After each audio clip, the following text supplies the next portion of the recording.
তিনটা কাজে মানুষ মুনাফিক হয়ে যায়। কথা বললেই মিথ্যা কথা বলে। এই লোকটা কি?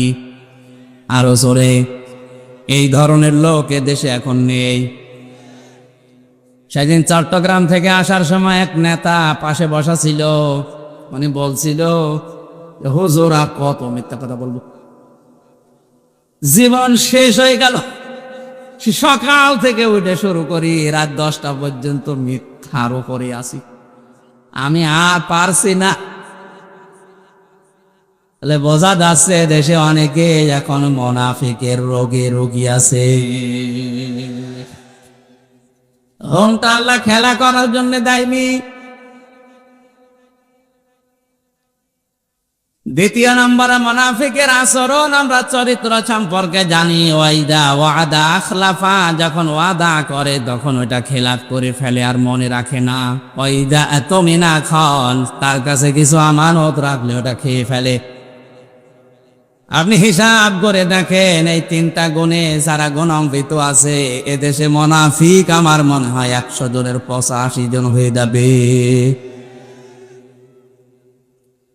আর ভয়ঙ্কর লাগে আজটা পড়ার পরে এই কারণে, কারণ নবীজি মুনাফিকদের যে চিহ্নগুলো, শাস্তিগুলো কোরআন দিয়ে হাদিস দিয়ে বর্ণনা দিয়েছে, সব যাতে মারাত্মক আয়াত। সূরা নিসার 140 নম্বর আয়াতটা, ইন্নাল্লাহা জামিউল মুনাফিকিনা ওয়াল কাফিরিনা ফি জাহান্নামা জামিআ। কিছুই লাগবে না ভাই, এখন চুপ করে বসে থাকে।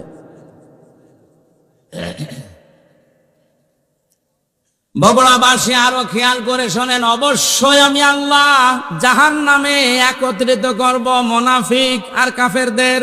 আগে কাদের নাম আরো জোরে বলেন। তার মানে বোঝা যাচ্ছে আল্লাহর দৃষ্টিতে কাফেরের চাইতেও নিকৃষ্ট মুনাফিক।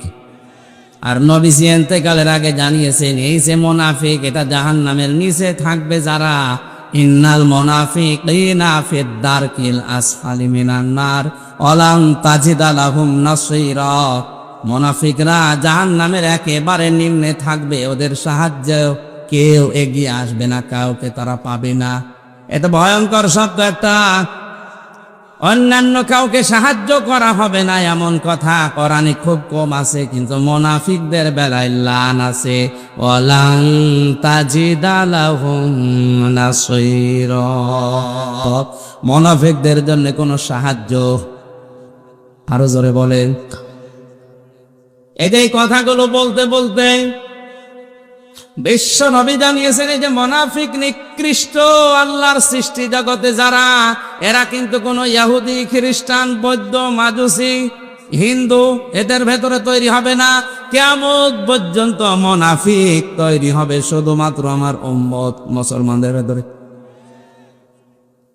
এখন যদি কেউ বগুড়াতে জিজ্ঞাসা করে আমি ইহুদি দেখব, যান অভিশপ্ত ইসরায়েলে যান, শুধু ইহুদি পাবেন।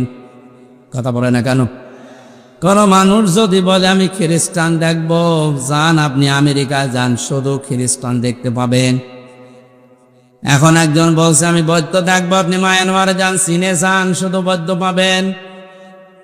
আর একজন বলে আমি মুশরিক দেখবো, হিন্দু দেখবো, পাশের দেশে যান, শুধু হিন্দু পাবে। কথা বলে না কেন? লোকটা যদি বলে সব যাইতে নিচে থাকবে জাহান্নামে যারা মুনাফিক, আমি এদেরকে দেখবো। কারণ এই দেশে আমরা জানি 100 জনের 96 জন মুসলমান দাবি করে। কথা বলেন ঠিক কিনা? তাহলে মুনাফিকও আমাদের ভেতরে থাকার সম্ভাবনা আছে। আব্দুল্লাহ বিন উবাইর জন্য নবীজি কিন্তু 70 আমার রাতান পর্যন্ত বলার পরে ফেরেশতা জিবরাইল যখন থেমে গেছে, নবীজি মনে মনে সিদ্ধান্ত নিয়েছিলেন যে এখন আমি 71 বার দোয়া করব। 70 বারে যদি হবে না, আমি তো 71 বার করলে আল্লাহ তো নিষেধ করেনি।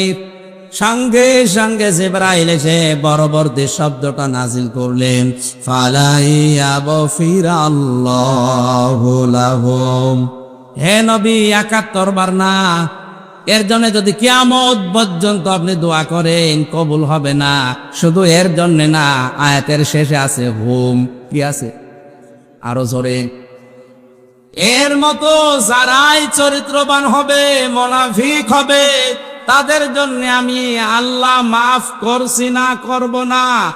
লান আছে মোসাদের আগে, বর্তমান, ভবিষ্যৎ, প্রেজেন্ট, ফিউচার। মোসাদের আগে লান আসলে অর্থ হয় কোশ্চিন কাদেও হবে না। আল্লাহ যদি গ্যারান্টি দেয় যে একে শুধু না, এর মতো যারাই কিয়ামত পর্যন্ত মরবে তাদেরকে আমি মাফ করছি না, করব না, কোন বাবা আছে আপনার ক্ষমা করবে বলে? এই চিন্তার বিষয় তো আমাদের এই জায়গায়। এরপরেও নবীজি মন খারাপ করে ফেলেছিলেন যে লোকটা বহু কথা আমার জীবনে শুনেছে। ওয়ালা তুসাল্লি আলা আহাদিম মিনহুম মাতা আবাদা ওয়ালা তাকুম আলা কবরি। হে নবী, লোকটার জন্য দোয়া করা তো দূরের কথা, ওর কবরের পাশে পর্যন্ত আপনি দাঁড়াবেন না। আমার মনে হয় যেভাবে বাংলাদেশে দিন দিন মুনাফিক যে হারে বাড়ছে, কোরআন নাজিল হওয়ার সিস্টেম থাকলে হাজারো মানুষকে কবর দেওয়াই লাগতো না। মুনাফিকদেরই যদি কবর দেওয়া না লাগে, কাফেরদের কবর দিয়ে লাভ আছে? মুশরিকদের, আরো জোরে, মুশরিকদের কবর দিয়ে লাভ নেই। এর প্রমাণ নবীর চাচা আবু তালেব। লোকটা মারা দেওয়ার পরে নবীজি তার কবরের পাশে দাঁড়িয়ে দোয়া করেছিলেন, আল্লাহ তুমি আমার চাচা আবু তালেবকে মাফ করে দাও। ফেরেশতা জিবরাইল এসে বলে, হে নবী হাত নামান। কার জন্য হাত তুলেছে? মা কানা লিন-নাবিয়্যি ওয়াল্লাযীনা আমানু আইয়াস্তাগফিরু লিল মুশরিকিন ওয়ালাউ কানু উলি কুরবা ইলা আখির আয়াত। সূরা তাওবা 11 নম্বর পারার 4 নম্বর পৃষ্ঠার 4 নম্বর লাইনের 113 নম্বর আয়াতের প্রথম অংশে আছে। এটা তাফসীর ইবনে কাসিরে পাবেন। আল্লাহ পাক বলেন, হে নবী আপনি হাত তুলেছেন, নামান হাত। শুধু এই লোকটার জন্য না, কোন মুশরিকের জন্য, কোন নবী, কোন ইমানদারের জন্য জায়েজ নয়, শোভনীয় নয়, উচিত নয় যে সে আল্লাহর কাছে ক্ষমা চাবে, যদিও ওইটা নিজের নিকট আত্মীয় হয়। বগুড়াবাসী, আপনার বিবেক কি এখনো ঘুরবে না? নবীজির চাচা, আপন চাচা মুশরিক, হাত তুলে দাঁড়িয়ে আছে নবীজি। আল্লাহ বলছেন হাত নামান, এ হাত কবুল হবে না। অথচ জীবনে নবীজির হাত তোলা লাগে নাই, শুধু বদরের ময়দান ছাড়া উনি মনের ভেতরে কামনা আসলে কবুল হয়ে যেত। বদরের ময়দানে উনি হাত তুলেছিলেন, এত উপরে তার বগল দেখা যাচ্ছিল, চাদর ছিল শরীরে, চাদরটা পড়ে গিয়েছিল। আর বাকি জীবনে আমি পড়ে দেখেছি রাহিকুল মাখতুম পুরাটা, কোনো দিন উনি হাত তুলেছে কবুল হয়নি, আমি পাইনি। শুধু মনের ভেতরে কামনা আসলেই কবুল হয়ে গেছে। আর সেই নবী হাত তুলে দাঁড়িয়ে আছে। আল্লাহ বলছেন হাত নামান। চাচা মুশরিক, ওটা আত্মীয়তাতে কি? বাংলাদেশে টাটকা মুশরিক মরে যায়, আমরা গরু জবাই করে ওরে জান্নাতে দিয়ে আসি, মনে হয় যে কন্ট্রাক্টর নিয়েছে। এগুলো পোড়াটা ধোকা। এগুলো কি আপনি যাই মনে করেন না কেন, এইটাই বাস্তবতা, আর এটাই সত্য কথা। খালি ওই গরু ছাগলগুলো খাওয়ানো হয়, আপনার চাচা আর আপনার বাবার কোনো উপকার হয় না, কারণ তো মুশরিক। আরো জোরে বলেন কি?